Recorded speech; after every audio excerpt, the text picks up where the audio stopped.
Alright guys, welcome back to another episode of the Great 80s Attorney Chronicles. Last episode, we did a more special exploration. And now this episode, we're going to be exploring the special exhibit. And anyways, let's get started. This part of the exhibit is just disturbing as the rest. Looks so real. Oh yeah, my bad. I put the BRB screen! Oops! Oops, my bad. Ignore that first 30 seconds, okay? Okay. Seems to be a young man in a white overcoat. He has a large shovel in his hand, too. Which we should investigate in more detail.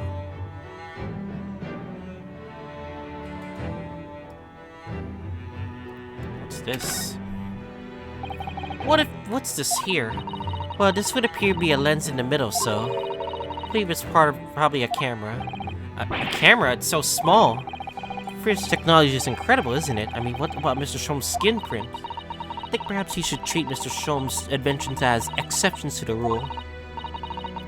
Anyway, why would the man be in the graveyard with a night camera? I wonder. Perhaps he was trying to capture the moment a dead body came back to the ghost on film. We'll just borrow this for a little while, I think. By looking at the photographic plate inside the camera, we can see what pictures is taken. It's a photographic plate. A piece of glass coating a special emulsion that reacts to light coming through the lens. If we open a cover at the back of the camera, we should find it. Just have a look. You should see yourself, Susato-san. Your eyes are shining. You really do like machinery, don't you?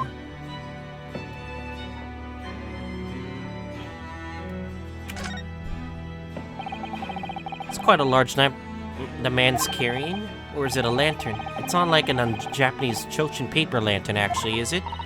Lamp, lantern, Chochin? The point is, it casts very little light to be walking alone in the graveyard at night with only this. Well, I certainly couldn't do it. I'm not sure I could visit a graveyard at all, even in broad daylight, to be honest.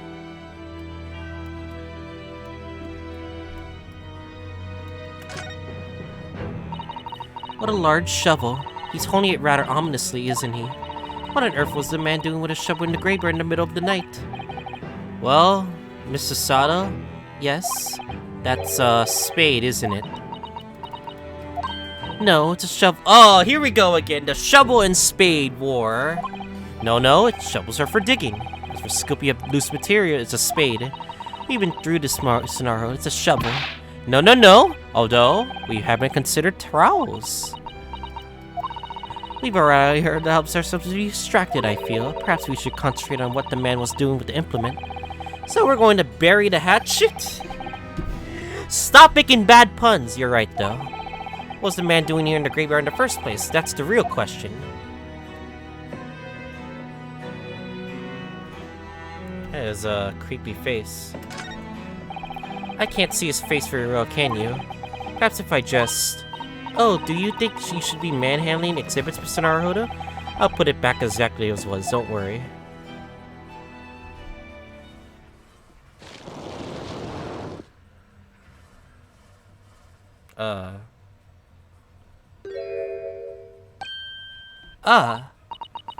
What on earth? How can... I don't believe it. A black monocle? Mr. Naruhodo, is that possible that this man is... Yes. It's not Strebber. Wait, what? Wait, but it's a clay... But it's a... Well, oh my god. So the body double could have been real. The color of his hair is different, but it's unmistakably him. It's the body double. Indeed it is. Mr. Sholmes! This man is the subject of your present hunt, I believe. Yes, that's right. That's right! So who is this man? Why is he here in this exhibit? And why does this convict behind him have no head? The head was missing when the model was returned by the thief who stole it. What a surprise. So then the case isn't solved yet, is it? Ah, did I not say so myself? Largely solved were my words, I believe. I must locate the missing head, toot the sweet, as Madam would say, or be in grave trouble. I'm very hungry. I still awaits my return to Baker Street, preferably with rations. Urgh. Do you know, though, something about this room is strange. Strange? What do you mean? Well, the displays in the house floors are supposed to depict real events, are they not? Indeed, they are, Mrs. Sada. Do go on. And, as terrifying as they are, the scenes in the other exhibits are believable. But this one... This surely couldn't ever have happened, could it? No way. I think it's time I educated you a little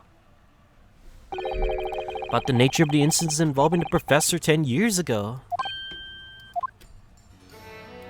The professor. This must be the killer, a fiend known as the professor. Yes, I think so, according to what Madame Two-Spell said. He killed 5 victims, all noble and royal blood. The waxwork is so lifelike, isn't it? All the models are in this place.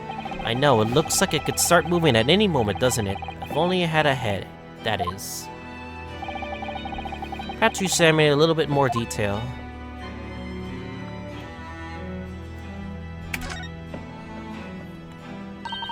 So this is the condemned man.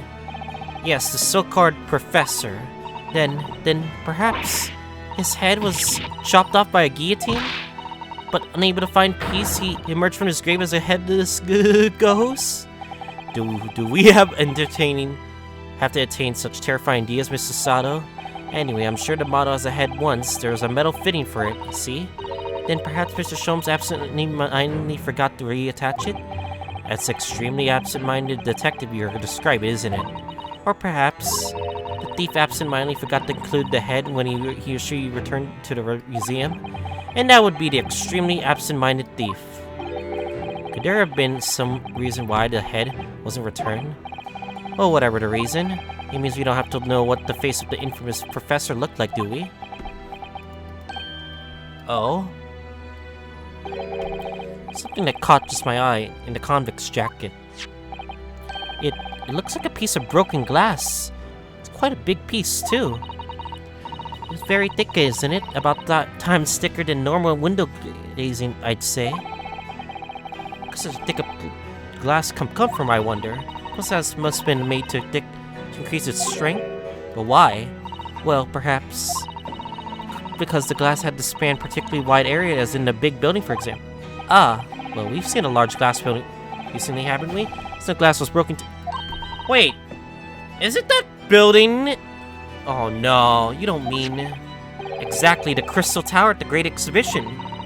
Why would glass from the Crystal Tower be lodged inside his waxworks jacket? It makes you think, doesn't it?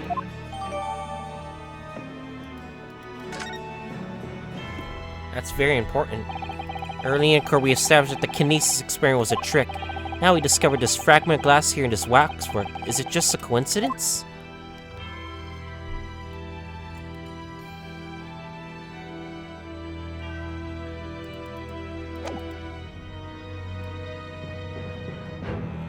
I think we had enough here, have we? It doesn't matter if they're here in Britain or in Japan. Graveyards are scary. And I come to think of it, this is the first time I've seen a British grave. According to what I've read, the custom in Britain is to bury the dead as they are without cremation. But if you do that, you might actually bury people while they're still alive. I'm not sure that would be worse than the accidentally incinerating people while they were still alive. I think we can both agree that it's best not to be still alive when our times come then. And what I meant to say to that?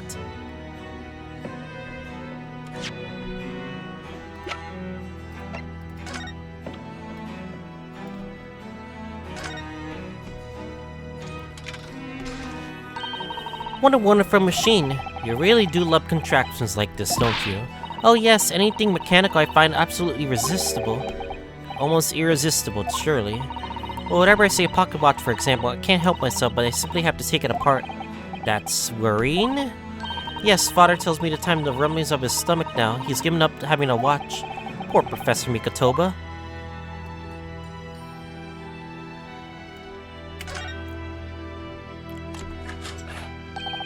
Oh look, the cover came open. Ah yes now, there should be a glass plate inside. To change the plate with each new photograph you want to take, you see? Something wrong? There's no plate, it's been removed. Someone intentionally took it. Ah, what a pity. I suppose if you think about it, this wouldn't be the actual camera that was used at the time, just like the waxwork isn't the actual person. So we never actually found a photographic print of an executed convict coming back to life anyway. Oh, yes, you're quite right, of course. Mr. he looks devastated. So we couldn't find a picture? Very interesting. What's this? Look, Naruto, what is it? On the bellows just here, there seems to be some very dark red stains. Yes, you're right. It looks like blood, actually. Oh my. I'm sure it's not what you're thinking. Ha ha ha ha. I have a feeling this camera is gonna be extremely important. Piece of glass. This piece of glass is almost as thick as it is wide. Yes, I've never seen anything like it. If you were to compare it to a human, only Mr. Shones has thick skin. There's no need for such a comparison, Mr. Naruto, as you well know. Well, anyway, it can only be fit from the Crystal Tower, surely. Yes, I think so too. It was probably made especially to meet the demands of that great structure.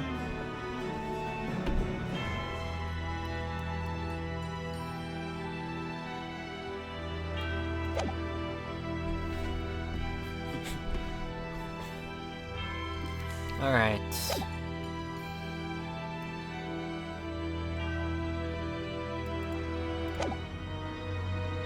Oh, we could talk to Sholmes, the resurrecting convict. I believe I told you about the professor yesterday. Did I not? He took the lives of 5 victims, every one of them being either a member of the aristocracy or royalty. All were attacked by an enormous hunting hound and had their throats ripped out from their bodies. Oh gosh, how enormous hound! How awful! After taking the life of his 5th victim, the killer was apprehended. It was a case of unprecedented magnitude in Britain, as you understand accordingly. Vessels tried in a closed court. No members of the public were permitted. Closed court? So you mean that Professor's identity remained a secret? As you surmise, my dear fellow, his identity was never made to the public. Naturally, he was found guilty and summarily sentenced to death by hanging. He was buried in the grave in the Lowgate Cemetery, which adjoins the rear of the prison where he had been held. However, that was not the end of the affair.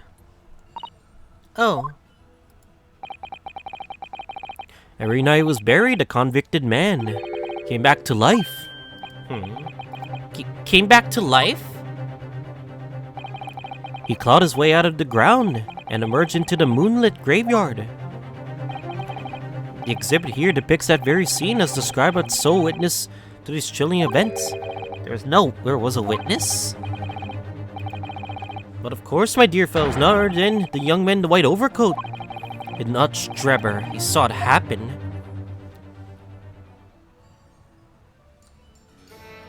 The young witness. So this is a waxwork model of not Streber. 10 years ago, the convicted professor having been gibbeted and buried and emerged from his grave in the dead of night. The sole witness is to that unimaginable scene. It was this young man. From appearances, I would say he was about 20 years old. So horrifying. Scared out of its wits, the young Drebo ran into a nearby police station to report the incident. With the sheer terror of what he's seen, has have to be turned his hair white overnight. Yes, has shown us a photograph we have of him, and his hair is completely white. During the following few days of the story, what he's seen was on every front page in the capital. The public was frantic for every last detail about the killer who come back to life. As you've seen, an exhibit was created here to add Madame Two spells. I can quite understand why the man's hair turned white, certainly. What I don't understand is what Mr. Drebber was doing in the first place, in a lonely graveyard in the middle of the night. Yes, what? What was he up to?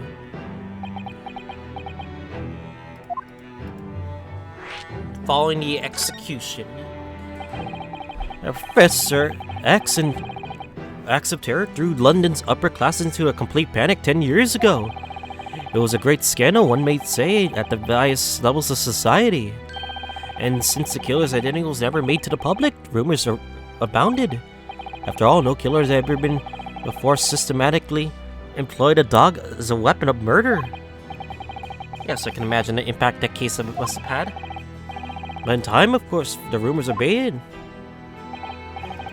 So too did the shocking witness account of the convict who came back to life. It was forgotten, dismissed as a dubious ghost story, as preposterous a parlor tale. Why did people stop believing it? Simply because there was no resurrection to speak of as established in fact. What do you mean by no resurrection? The public investigated the grave and the lonely cemetery published their findings. Thomas' body was to be buried exactly where it did following the execution. No. That would mean Drebber must have lied to the police and the newspapers. That would appear to be the only logical explanation. Yes. The young man subsequently vanished from society and nothing has heard of him since. It's rather striking, isn't it, that he should resurface now, don't you think? Of course, the convicted murder doesn't really have to come back to life. That's not possible. But Drebber's hair is unusually white. If that's really did happen overnight as a result of a shock, it's really hard to believe that the incident was an out-and-out lie.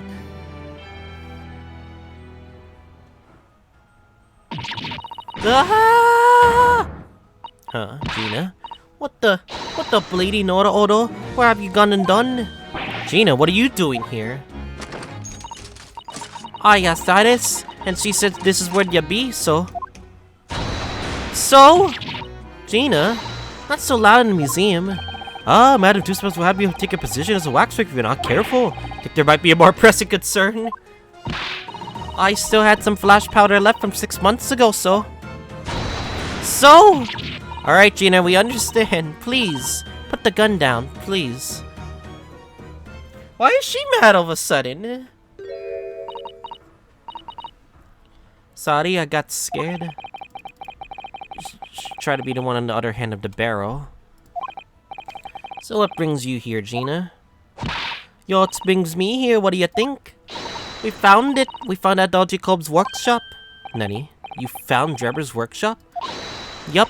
Toby's nose took me straight there.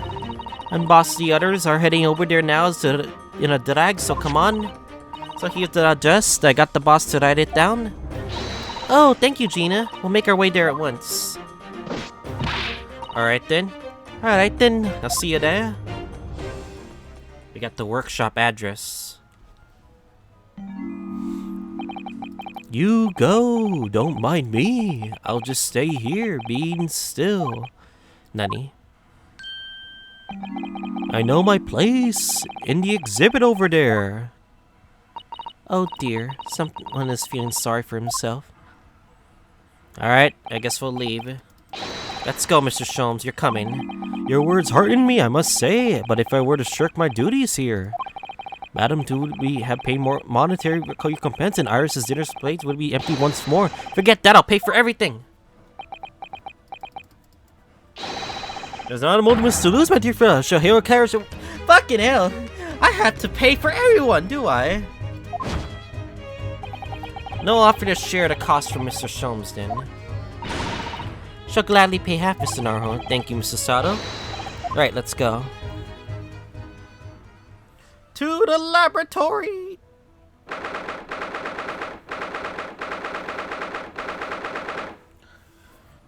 The workshop.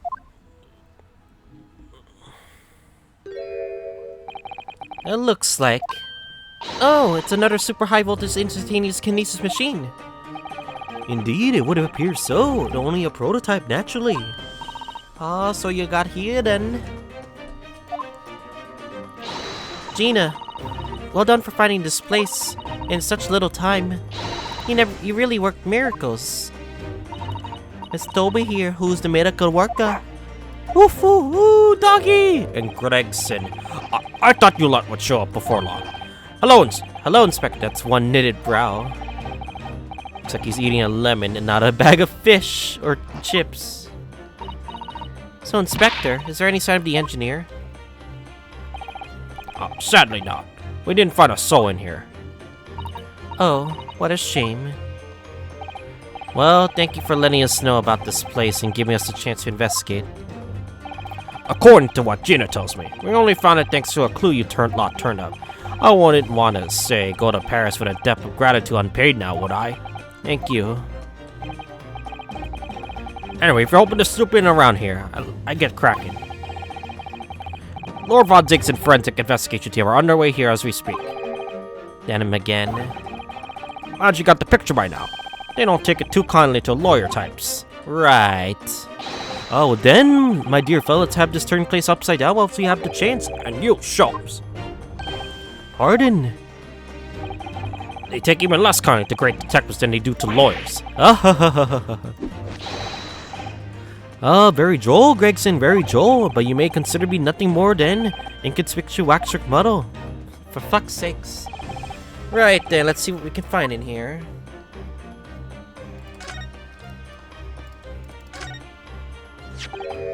Ah, this appears to be most interesting. Ah, yes, most interesting indeed, wouldn't you say? It's an impressive looking back massagers, that's for sure. I know that if you hit your shoulders a few times with that, your aches and pains will go away soon. It's a Royal Society trophy for excellence in science. A young science could wish for the higher honor. Ah. Wouldn't you like a massage? Why are we stupid? Thinking a trophy looks like a massage? Whatever. No, I'm fine. Thank you. I had no idea it was such a grand thing. I think it's becoming increasingly clear that there is much more to this Mr. Nock Drebber than conjuring tricks. Couldn't agree more, my dear madam. And how about you, Mr. Naruhodo? Would you like to take it with you? For your tired shoulders, of course. He's not going to let that go, is he? Feels bad, man. I'm curious, though, isn't it? You would expect such an important trophy to be proudly on display somewhere and not haphazardly cast aside. English gentlemen can be quite a mystery at times.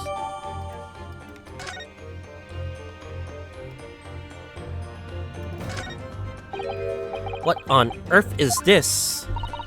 An aeroplane, Mr. Naruhodo. One day, scientists will believe it will allow humans to fly freely in the sky. Is that how the trick will be described, is it? Sorry? Well, it's actually suspended by a thin, very strong cable, isn't it?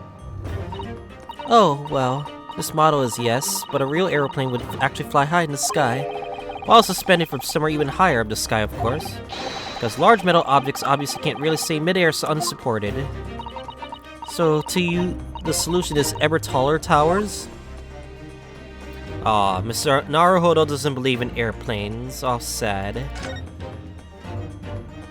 I'm sorry, Mr. Naruhodo. That machine is covered by the Special Dispensation Scientific Equipment Act. There would be serious repercussions if you were to examine it from the Crown and government.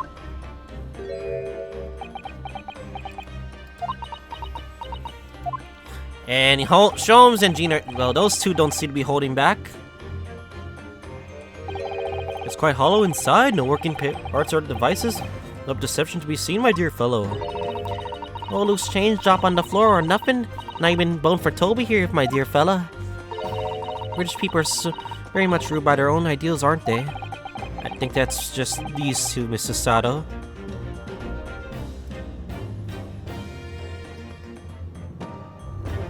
What else is here? This door doesn't want to open. Yeah, it looks like it got a pretty hefty lock on it. There's a specimen locksmith on his way out from the yard, so hands off until he gets there. With permission, Inspector. I can have that lock open in less than a minute. Well, you don't have permission. And no one's giving it to you. Gretchen looked as though he really enjoyed that. Smug face. There's no sound of anybody on the other side. No, Drebber must have fled at first sign of danger.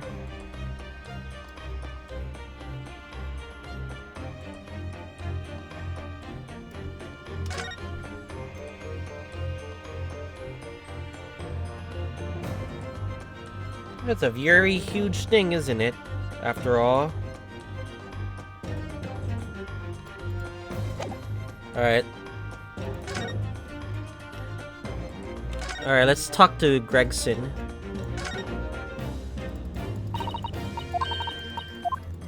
Can I not talk to you? Can I really not talk to you?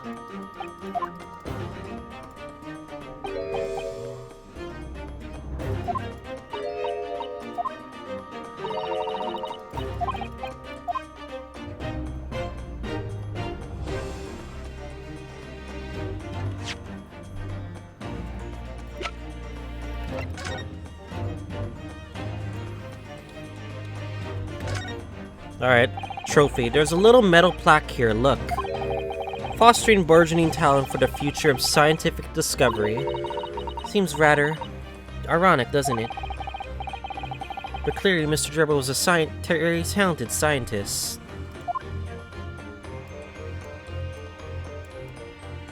Is there anything special about this? No?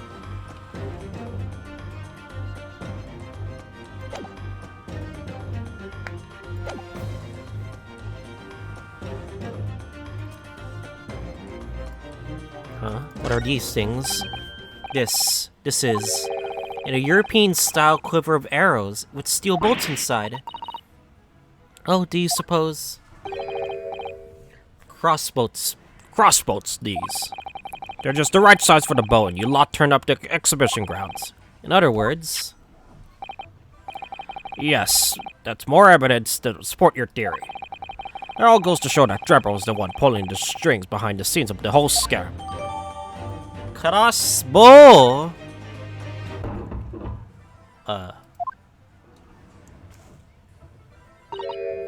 Oh. Hold up, guys. Since we got the crossbow... Something wrong with Susato. Well, I thought I heard a noise from the far side of that door. Well, Gina? Do you hear that too? Oh yeah, I heard it and all. What you reckon, Toby? Right, mind the grease.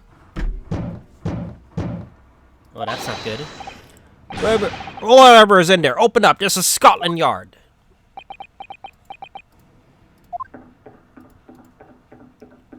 The fuck? Who is that? I wonder who is that. Oh my, someone is there. This rotten blading lock. Ah, my dear Gregson, as I said only minutes ago. If only you were counter Nance. I can unlock that door in less than a minute. We're actually gonna let him open the door. Fine, I'll take the rap for it. Let's get through that blasted door. Ah, there, you may enter at will. You confuse minutes with seconds, I think. Time is of the essence, I feel.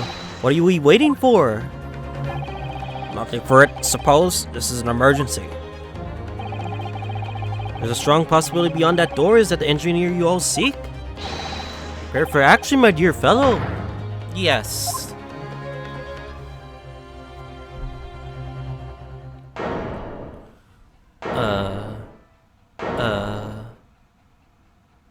This is a mess. What happened in here? Why is everything upside down? Ah, lads, there's no one in here after all. But there must be. It was only moments ago that we heard those noises. It was the sound of Drebber running away. There's only one door in this room. He's probably hiding. And no windows could afford escape route. Those skylights are too high. What's that up there? Those footprints on the ceiling? Blow me, what do we have here then?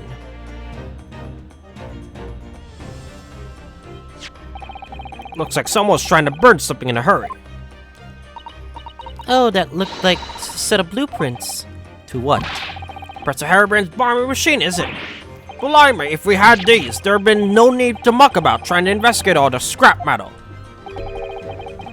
Ah, so there's something of great interest here too. This rope was lying on the floor at the foot of the pillar. Rope, what's that significant? Oh, he escaped through with a rope. Ah, never mind. Yeah, he probably escaped. You see, but you do not observe, Mr. Naruhodo. You must investigate entire room thoroughly before the forensic investigation team arrive too. And so shall it be then. That's a very large safe. I don't suppose even Mr. Sholmes could open that lock. Although if you were a thief, you could steal the entire thing, I suppose. It's bolted from the floor to prevent exactly that sort of underhanded trick. Then you could just steal the floor as well, I suppose. I'm sorry, but you aren't really making any sense at all. Anyway, I think we can agree whatever is inside must be very important.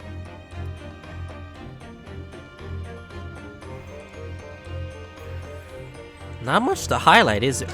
Dynamite? Mr. Sholmes, have you found something? Mr. Naruhodo, yes, in fact, something rather fascinating. What do you make of this? Let's see. I've never seen anything like it. It's a bomb! Looks like a bundle of thick cigars wrapped into a large watch. Ah! Mr. Sato, what's the matter? It's a fucking dynamite. Run! Surely that's a time bomb, isn't it? What? What did you say? Oh, time bomb. Sorry, but what is a time bomb? No, you idiot! Wait, do you not hear the word bomb? The first thing you should be thinking of danger is bomb.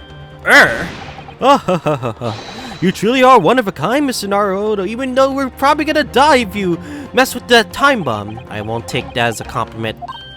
You don't know nothing, do you, Otto? Hold on, I haven't gotten a clue what it is either. Have you, Gina? I invite you to consult a dictionary later, Mr. Naruhodo. But this particular spectrum is no time bomb, though I confess it has a very similar appearance. Oh, well, thank goodness. But then, what is it? I see, so that's it. Oh goodness, Mr. Sholmes. Have you seen to the heart of the matter? There are times when I consider my lot most unfair. I am most fated to never know how it feels to flounder as you do when a puzzle presents itself. But I haven't learned to accept the hardships that come with being a great detective, Mrs. Sato. Here we go. I feel a great deduction coming. Once again, I can draw two conclusions from the scene we see before us. The first is the inverted nature of the furniture in this room. Is the work of Drebber himself. Oh, how could you? And the second conclusion is that the small device on the floor is without question completely genuine. Please, Mr. Sholmes, you must explain everything. It would be a pleasure. After all, it's a great detective's civic duty to teach Scotland Yard the finer points of the trade. Scragsim seems delighted with the idea anyway. You defected Inspector's glare with such fortitude there, Mr. Sholmes. Well done. Oh, you're too kind, my dear madam. I dedicate this great deduction to you. Kindly stand just there, Mrs. Sato. Oh, yes, I'd be delighted to. Well, shall we begin? Once again, Herlock Sholmes proud to present his logic is really spectacular. Here we go.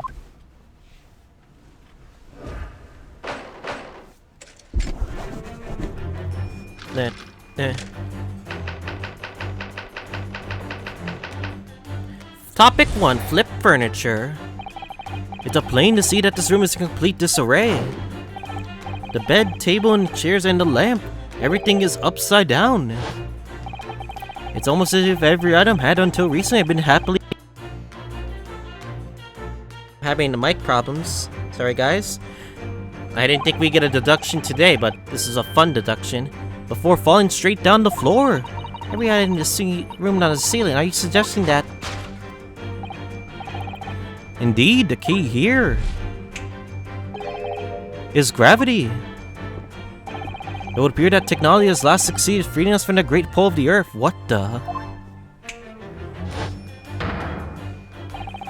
But the gravity in this room was reversed then, and suddenly returned to normality. Goodness. The inverted furniture clearly reveals the truth. The part of the gravity played a part of this whole business. I quite understand your skepticism, Mr. Sato. I too was incredulous at first. However, my conviction and my analysis was cemented when I observed this. The anti-gravity device, almost identical to the feature of the dream of mine only the other day, in fact. But then why does it have a clock in it?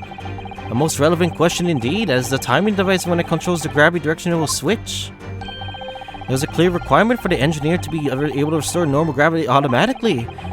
And the commotion we heard earlier from this other side of the door was the moment that restoration occurred. And yes, the reason why everything in here has been turned upside down is because of this anti-gravity device. So you see, we need to look no further than to explain the state we now find ourselves in this room. Direction in which the gravity actually was reversed by Mr. Drebber, before being restored to normality in an automatic fashion sometime later by the timer device. I have witnessed this precisely in this scene in a dream I once had when I fell out of bed. In conclusion, because gravity was reversed. Topic 2, Missing Engineer. Now let's consider the next conundrum, which is our enemy's friend at the moment. Indubitably, the greatest clue we have to explain is his actions above our heads. Yeah, so how is it possible that there are footprints all the way up there in the ceiling? A question without lead us to greatly need to the truth, my dear madam. The reason there is footprints on the ceiling is because there's a nearby skylight. The fuck? And of course, Jeremy was singular to escape. However, there is but one way to this room, excepting the skylight, that is. Ah. What? Gravity! Inverting the gravity here, Drebber was able to fall inconveniently to the ceiling, making his escape via the other side inaccessible skylight, leaving those footprints up behind on the way. But the ceiling here is very high, Mr. Sholmes. But the gravity reversal was sudden. Wouldn't Mr. Drebber have fallen up the ceiling rather violently? Falling up is both scientifically and philosophically a rather interesting concept, I feel. The man was cornered with nowhere to run, so escape through the skylight was his only option. You may recall I found this room earlier, which I believe offers a solution. Oh, the rope. Reaching the intended destination, what better tool than this rope? By anchoring one end to the wall, and the man was able to lower himself safely to the ceiling. Explains how Drebber is able to escape this room before our arrival. He reversed the repel of gravity and fled via the skylight. And personally, I should very much like to reverse the pull of gravity again now, just for fun. In conclusion, escape via the skylight.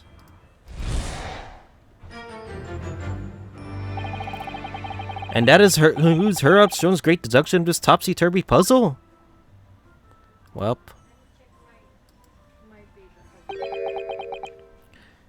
You're a genius, sir.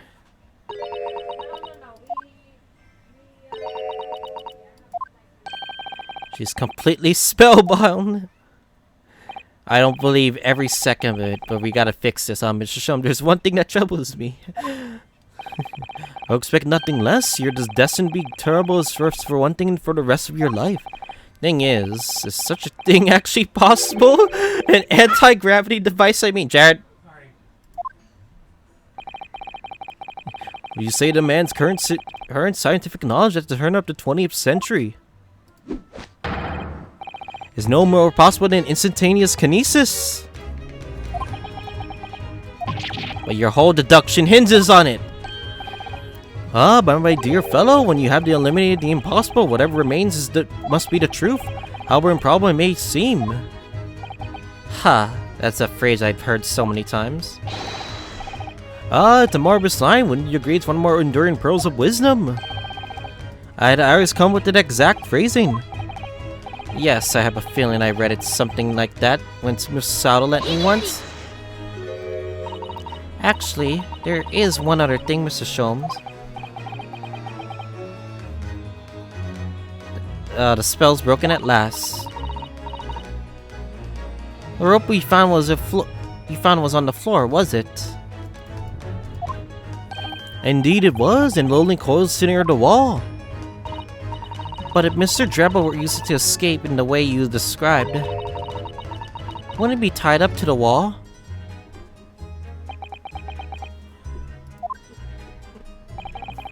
Ah, mysteries involving unraveling the end, as you think you'll find new ropes. As such evidence of such, you need only look at the mystery facing this room, now skillfully unraveled.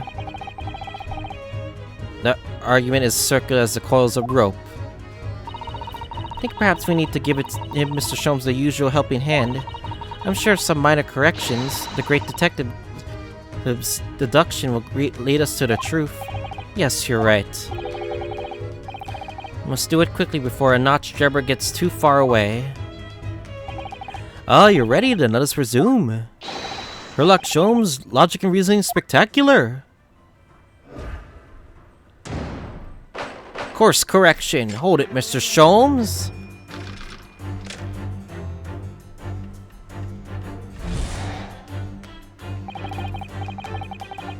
Here we go. Anti-gravity device.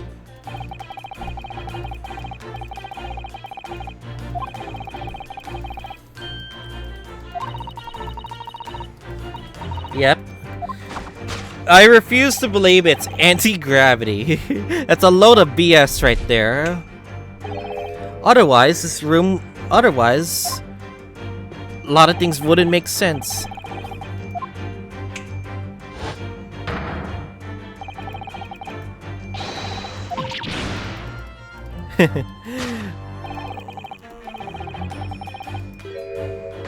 And the inverted furniture. I think gravity could have been reversed in this very room. I find the whole idea utterly enthralling.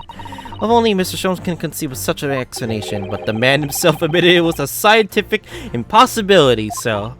Yes, you're quite right. We must completely discount the idea at once. Oh, that's unusually merciless of you, Mr. Sato. When you eliminate the impossible, whatever remains must be the truth. The great detective himself said so, didn't he? While refusing to part with his dreams of anti-gravity devices. Yes, I suppose so. Oh, then let's see if we examine this topsy-turvy scene a little more closely. Reveal some proof that exactly what the gravity in this room was or wasn't doing.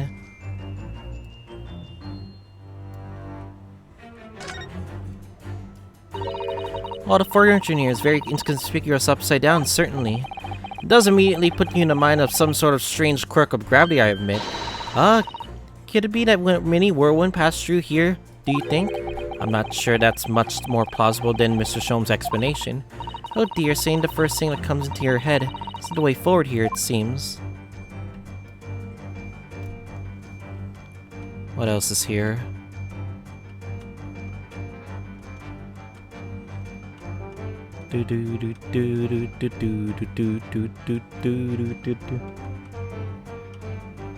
If the gravity was affected, why didn't the safe move? Like, there's a fucking safe. There's an upright base. Well, I wasn't expecting a bunch of find a bunch of pretty flowers here, that's for sure. Hey, look at that. I know, that slender little vase is about to topple at any moment, but the flowers are thriving. Somehow it makes you think the fragility of life, wouldn't you say? To be honest, Mr. Naruhodo, something else made it a deeper impression on me.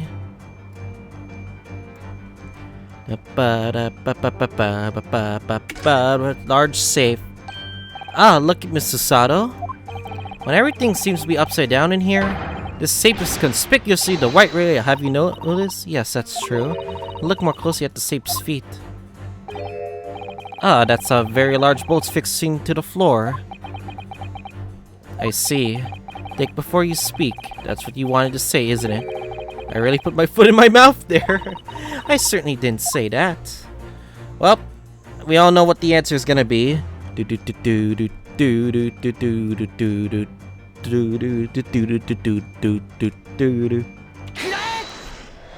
Is it upright vase?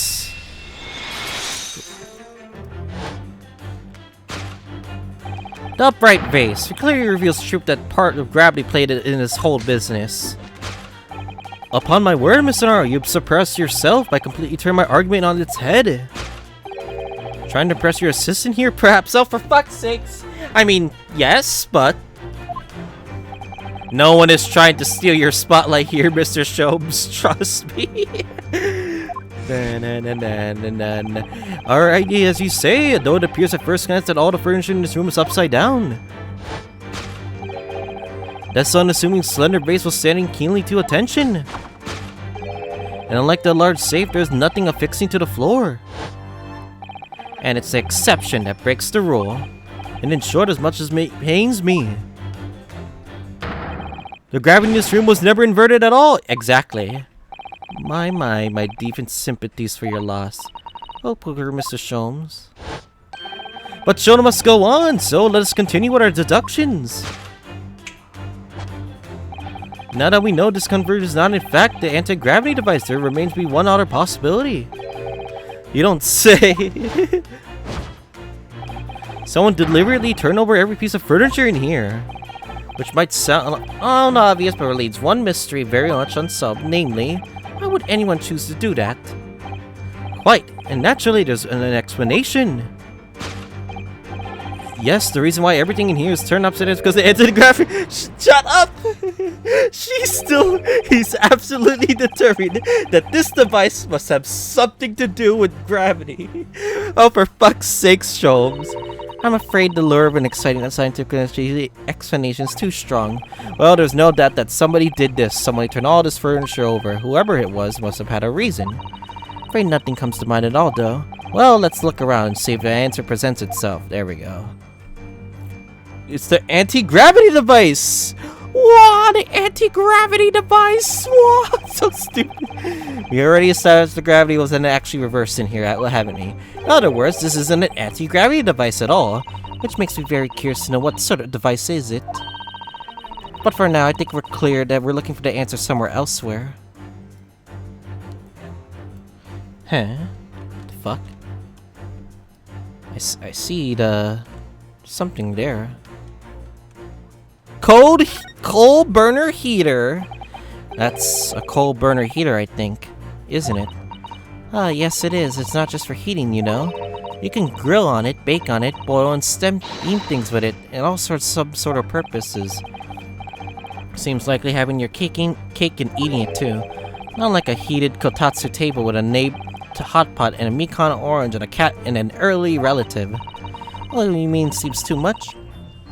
I suppose perhaps it does. But you realize some of those things only on your list are edible, don't you?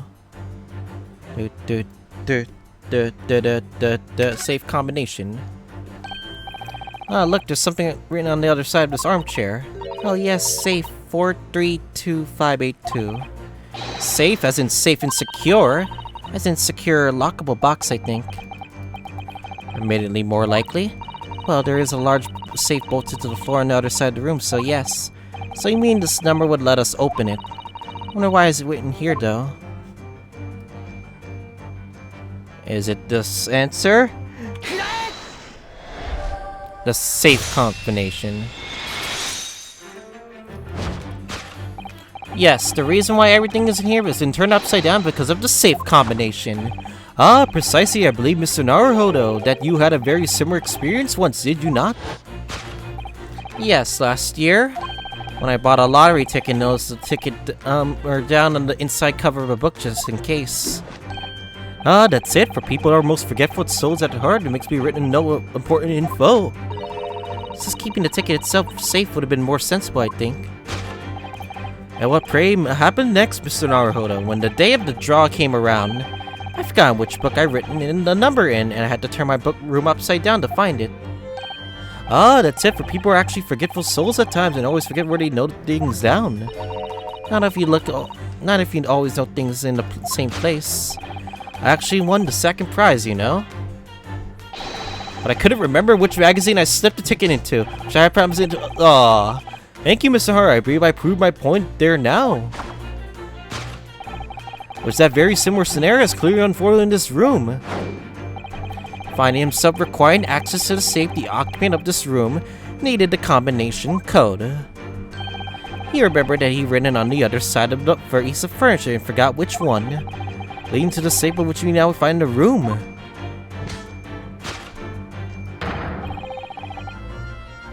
Yes, Mr. Drebber overturned all the furniture in here. In a desperate hurry to locate the combination code and lock the safe. And conclusion, to find the safe combination. I believe we find ourselves nearing this deduction. Escape via the skylight. Now let us consider the next conundrum. What is our engineer friend's aim? Indubitably, the greatest clue we have to explain is his actions above our heads. Yes, how is it possible there are footprints and all there up there on the ceiling? A question about what whose answer is lead to the truth, but dear madam. The reason there are footprints on the ceiling is because they're nearby skylight. No. Well, if a change in the direction of gravity can explain it, how did those footprints get there? Yes, I feel as though this particular mystery has just become even harder to solve. Can't think of any other way to explain it at all. Ooh, life was so much simpler in those halcyon days when gravity could be reversed. Those minutes ago, and those halcyon days never existed in the first place. Well, I suppose we must simply put our faith in Mr. Sholmes and observe the idea in more detail. Putting our faith in Mr. Sholmes is what gets us into these situations in the first place. No way, a fucking balloon? How did that, where did this come from? Where did this come from? This is a gas balloon, isn't it? It's tiny, but it does seem to be a real balloon. Yes, I think you're right. It's helium that's keeping it up. A green gas balloon. Why does that seem to ring a bell with me? See that there are footprints on this balloon too, look. Oh yes, surely that's a clue, isn't it? Though what tells us, I'm not sure. It's a fucking shoe? Why is there a fucking shoe here? It's hard to believe, but there's a shoe up there, look! Oh yes, and there are more footprints on this little balloon too. Maybe perhaps the shoe was thrown up here because it was lodged, don't you think? If so, then judging from the number of footprints, it must have been thrown up there several times. Why would anyone be throwing shoes up in the ceiling though? Oh dear, that's beyond me, I'm afraid.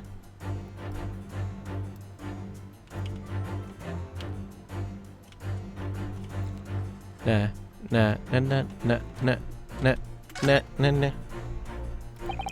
looks as if these are the only windows in the room.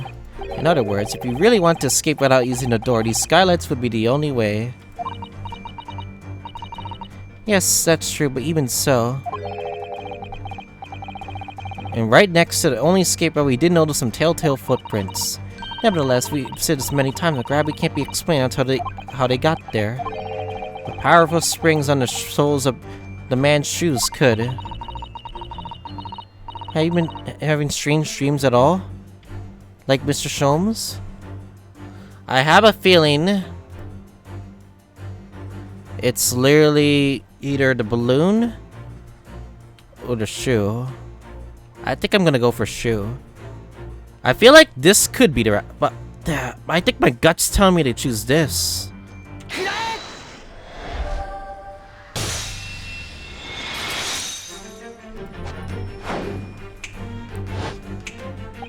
The reason there are footprints on the ceiling is because of the nearby shoe. And on closer inspection, there are clearly footprints all over the balloon as well. In other words, their aim was never the skylight at all, but the balloon. But for what purpose? A green balloon? That seems somewhat familiar data. Ah, no way. It's that piece of green balloon envelope that Mr. Naruto and Iris found at the scene. And inside the green balloon that Master Gods claims he saw above the stage when an incident. No way, he's inside there. It was the second birdcage, the crux of the whole instantaneous kinesis deception. You mean to say... We assume the balloon is in here, a model of one of the used on the day. There's a strong possibility that something may be concealed inside it. Something our scanner was desperate to retrieve before making a hasty getaway. But the balloon's out of our reach. Hence why we resorted to a projectile, naming the shoe. Most probably, Trevor intended to tear a hole in the envelope by assailing it with the shoe. However, his efforts were thwarted when the shoe itself became a prisoner of those lofty heights. Oh dear, we desperately need to examine that balloon. Only there's some way we could see inside. You may recall that I found this in the room earlier, which I believe offers a solution. Oh, the rope. To reach the intended destination, what better tool than this rope? No. Mr. Sholmes has managed to bring the deduction back to the rope. Alright, I have to admit, that was clever. So he just throw the rope up to the balloon and then pull it down to us on the ground. Which is much easier said than done, I feel. It could take us a very long time as well. True. Perhaps we need a more surefire method. In fact, we already have one of those, don't we? The crossbow.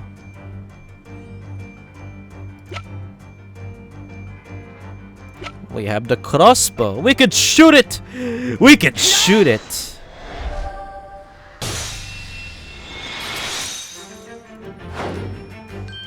Wait, but the person's inside there! We can't just shoot it with the crossbow. To reach the intended destination, what better tool than this crossbow? It was found at the scene, in fact, and in all likelihood belongs to Mr. Drebber. Oh, if the man had only brought it away in him that day, he could have avoided losing a shoe at a critical time like this.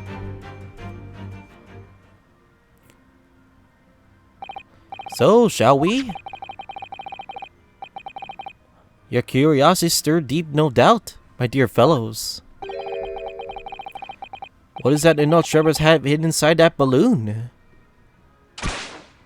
Bam. Fuck. Ah! What the? A waxwork? Indeed it is! A waxwork inside a head of metal no way. Is that the head that was missing? Master shut tight and fastened with a strong and quite penetrable lock. So we can't see the face inside, that means... Just a moment, this is the head of the waxwork model? Does that mean... Oh goodness! Ah, I see you joined the dots, Mr. Sud. Excellent! Of course, I had this waxwork model. The case of the abducted Mantusos model you largely solved. It's the head of that killer that was still missing. Indeed, it was. I believe Madame Tuspels will have to settle her sizable account with me. Just as you now surmise as the head of the infamous professor? Yes. But why is it here? This conclusively confirms my suspicions that the man responsible for stealing the professor from Madame Tuspels and returning its sound seat earlier today was none other than Enoch Drebber. This is incredible. Professor Harebrain's case and the waxwork abduction they're inextricably linked by Enoch Drebber's workshop. But why? Why?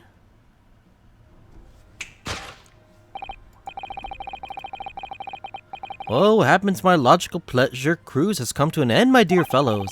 All that remains is, yes, to speak with the architect of this adventure. The architect? You mean Mr. Drebber? Seems it's quite impossible to escape via one of the skylights. Obviously, the man must still be here in this room. Nani? And his location should be abundantly clear. If you simply reflect on the journey we made together during this deduction. Enoch Drebber's right here somewhere in this room. So, Miss Sonara, will you do the honors? Yes, of course. You're here. Mr. Drebber's hiding place must be the wardrobe! If you need to hide, there's no better place than the wardrobe, I could stand firmly by that. Ah, but you had some experience of that yourself a year ago, didn't you?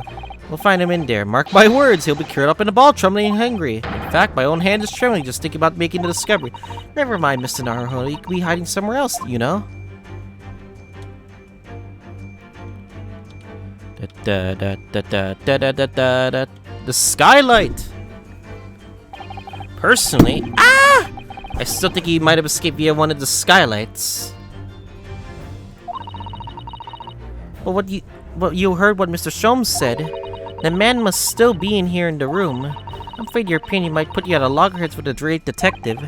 Mr. Sato, sometimes a man must stand up to what he believes in and fight. Oh well, in that case, I'll leave you to it.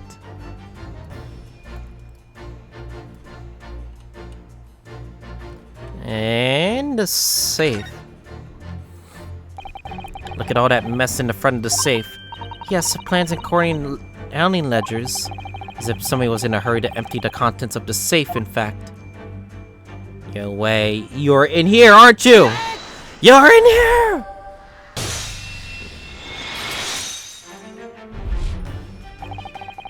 We're going to regain access to the back room. We heard noises from in here. Which tells you that the engineer was still in the building at that point in time. He was in fact searching for the combination to his safe. And pressed for time, he had made no attempt to write for the furniture. He overturned the process, which he can deduce that his search for the combination happened just very recently indeed. In summary, Mr. Notstreber is inside the safe. Is at this very moment inside the safe. Thus concludes Herlockshem's great deduction of this topsy-turvy puzzle.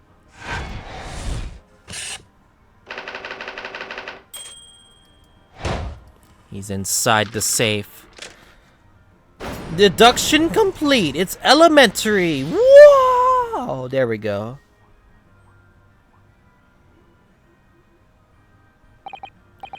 So, Mr. Naruhodo, hold up a second. Hold up. One more thing. There's something that's been bothering me. It's a lock. This lock does look very strong, doesn't it? There's definitely no way you can remove the mask yourself if it was put on you. What a terrible way to treat someone, even with a convicted criminal. I know, it's starting to make me livid, actually. Mr. Naruhodo, please. Just think about it. If you manage to get a itch on your cheek all of a sudden, you'd be utterly hopeless. No. Well, yes, that's true. Well, I'm not sure that warrants quite so much anger. Oh, right, sorry. Dang it. I want to know what's inside! What is inside the mask? Who's inside the mask? Okay, never mind. I think perhaps it's time we ended this game of hide-and-seek, don't you? By opening the safe, you mean. What else? Let's see. The combination was 1, 4, 3, 2, 5, 8, 2. I knew that! Alright then, here goes. Okay.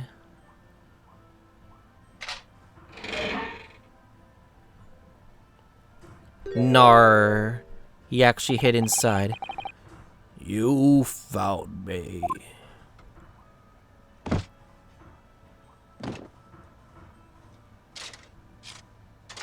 Huh.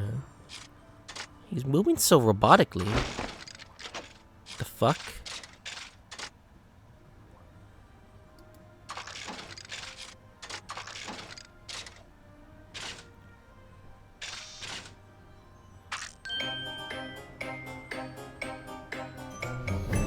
The fuck was that introduction? Alright then, sir. Mr. Notstreber, I presume. Correct. You better start talking, you tricked Professor Harrybrain with that bogus machine you built. And you shall explain the theft of the waxwork from Madame Two Spells as well. Wow. Well, so I'd be delighted to answer your many questions.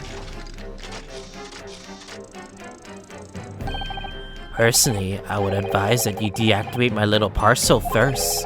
Deactivate? Your parcel?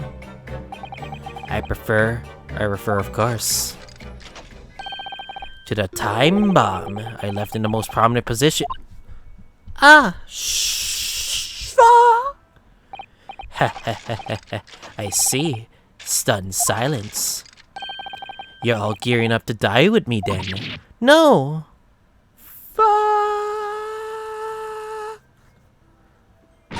Mr. Sholmes, with only 7 seconds to spare. Let's glue closer, come. I got 1 foot in the grave already. You're trying to get us help a killer or get us killed. Mr. Sholmes' deduction can be completely life-altering, can't they? Ah, well, my dear fellows, that was a close shave. Resemblance to your anti-gravity device is really quite startling, I must say.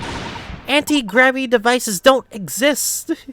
Phew, I wouldn't push it, Mr. Sholmes.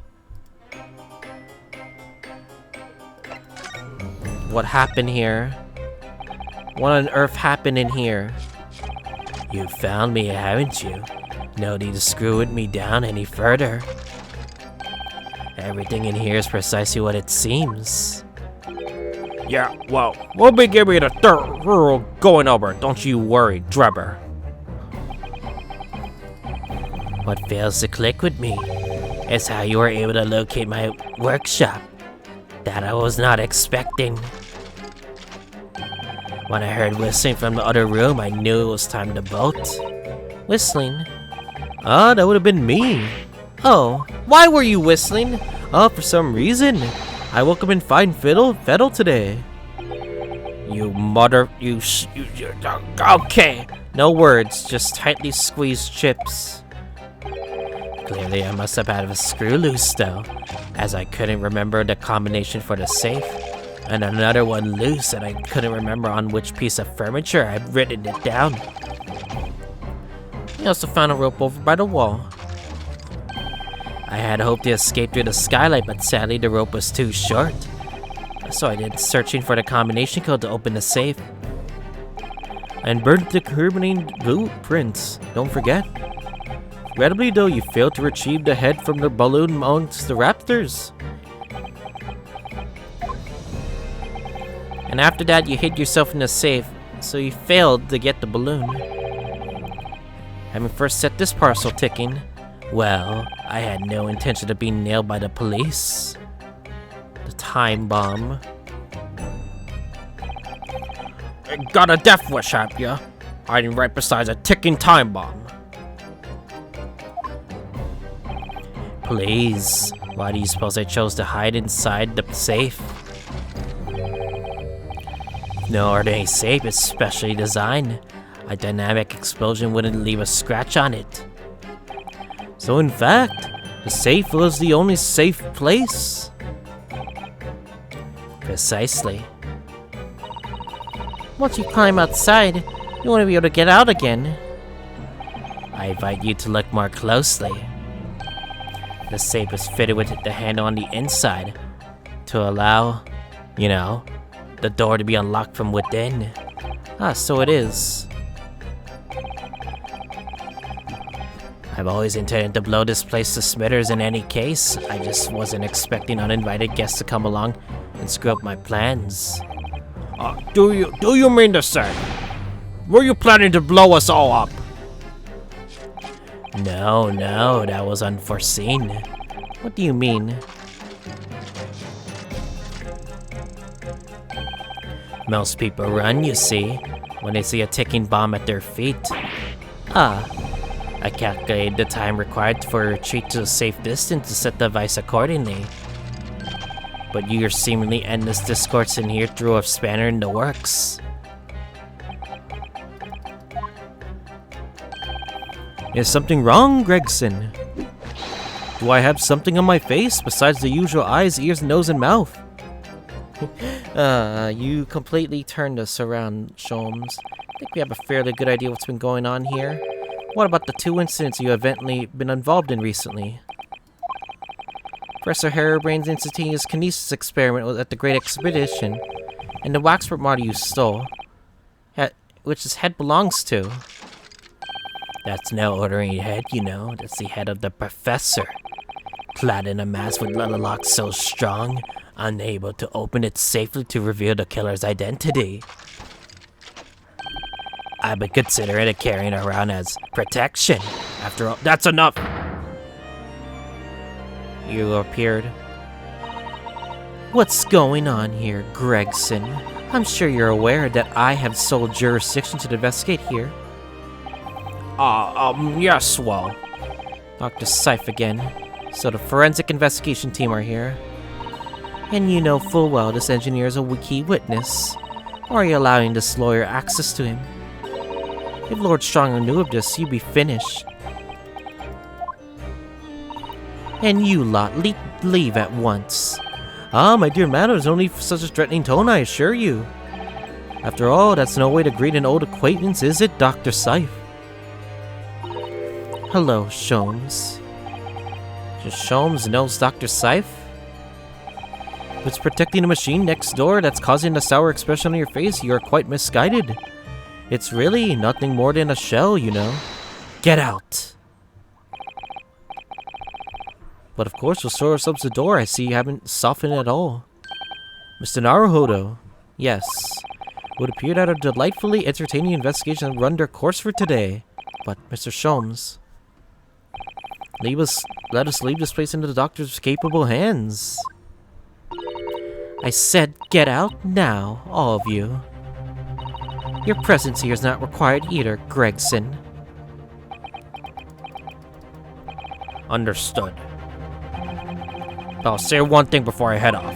If it wasn't for this lawyer and his companions, we never found this place, and the whole workshop would have been blown to bits. There was a time bomb set in here. This lot disarmed. Spectre. We're more than just your capable group. Something giving you a chuckle, has it, Drebber? Ah, so sorry. Didn't mean to offend, you're quite right, of course. You did disarm the time bomb, didn't you? Yes, you did disarm that one. What are you that one? Yeah, you mean?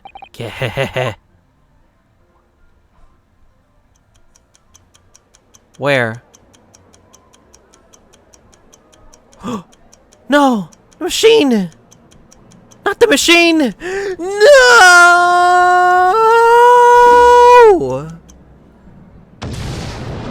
Boom.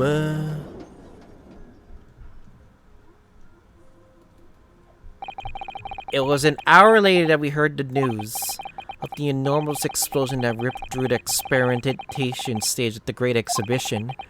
Professor Harebrain's invention and all of its secrets were blown away forever. No! God damn it. Fuck hell. Damn. That was a good episode. That was a really good episode. I'll admit. But god damn it. He had another explosion and it was literally at the machine. Anyway, I guess that'll be it for next time Ace Attorney, we're gonna be doing the trial next. And I hope to see you guys all next time.